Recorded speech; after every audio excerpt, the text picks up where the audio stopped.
So here in Northeast Ohio, Adam was having some problems with snow sliding off of his standing seam metal roof. So in this video, we're going to show you how to install S-5 ColorGard snow retention systems.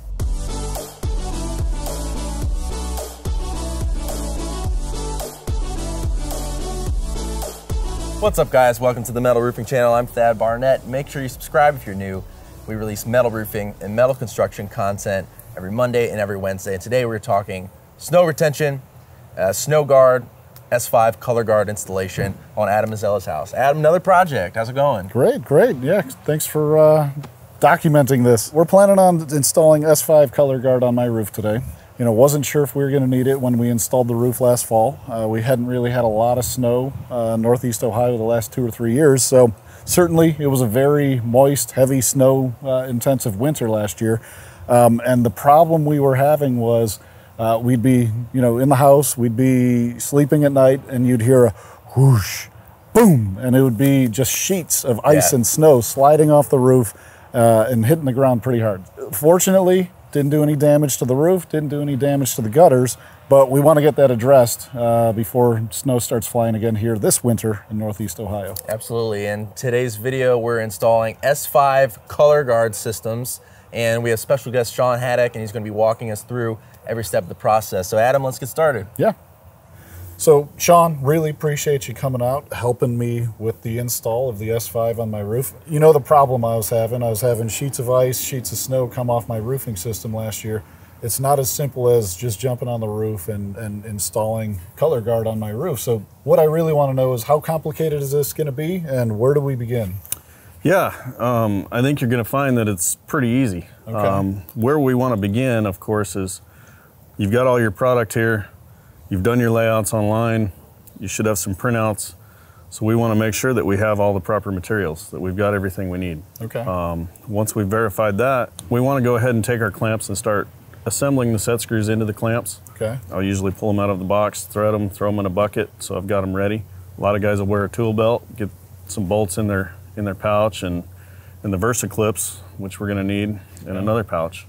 I've got a couple of questions specific to the design of my house, and I've heard, I guess, I wouldn't say conflicting information, but information that can go both ways. That you should either install it, just above the eave line, 6 to 12 inches up the roof, or over the exterior wall. I've heard that that's where all the structural structure in the house is, or load bearing. So if the snow is pressing on this fence, and it's right over the house, where should it go? I guess what is reality as far as system design goes? So that is something that we hear quite frequently is put it over the structural wall. It's really a misconception. Okay. When they're designing a building, I mean, you've got trusses running out beyond that structural wall. They're designed to hold that snow load, and they're designed to hold it whether it's 5 minutes or 5 hours. They can't take a truss and say, well, there's only going to be a short time that it's going to have a load on it, so we can put in a reduction. So the fact of the matter is you can go right out to the eave and you're totally safe. In addition to that, I mean, snow is kind of a monolithic slab. Yeah. So it's going to load your roof in the lower third of the roof, and it's not all going to be right there where that snow retention system is. And if you thought you had to put it over that wall, I mean, that would say that all the snow load is going right down on that wall. Yeah. Which we know it's spread across the roof. So the other kind of curious detail I have here is that the eave line actually runs along and then comes out about 2 feet and continues along that way.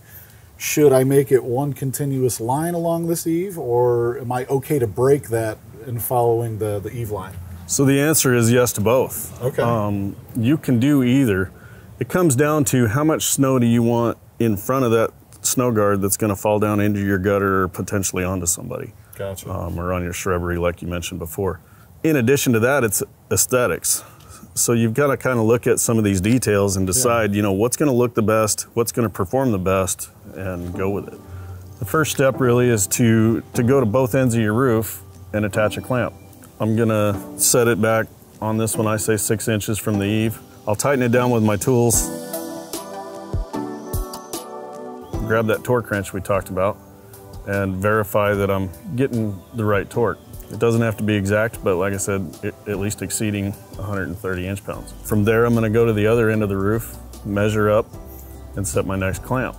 The reason I do this as opposed to measuring to each is a roof is often wavy at the eave. Oh yeah. When you look at it from this angle, you can't tell, but when you're above it or when you're at certain angles, you can tell that it's not exactly straight. So we're gonna run a string line between those two clamps.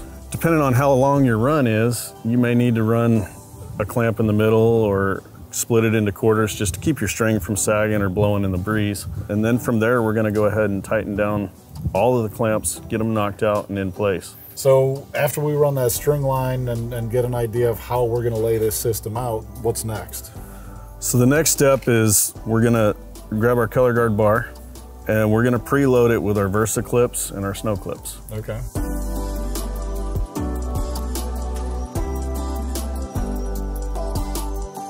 Set it in place, loose fit it with the bolts, and move to the next step, which would be inserting your splice, sliding in your color strip, and then we'll go to the next bar. Awesome. It's really that simple. Just go down the line. Yeah.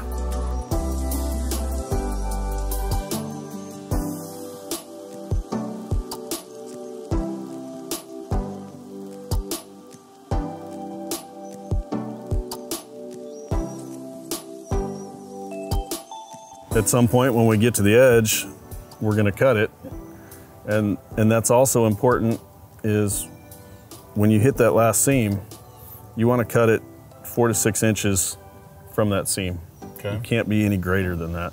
Okay. I always keep it at 4 just to be safe. The reason is you get a long piece hanging out and it can bend and start a failure. Thanks to Shawn Haddock for showing us how to install S-5 ColorGard snow retention systems. Always follow manufacturer instructions for installation and system choice. And to learn more about S-5 products and to use their online calculator for your project, check out their website at s-5.com. Subscribe here to the Metal Roofing channel, comment down below with questions, and as always, I'm Thad Barnett, and we'll catch you next time.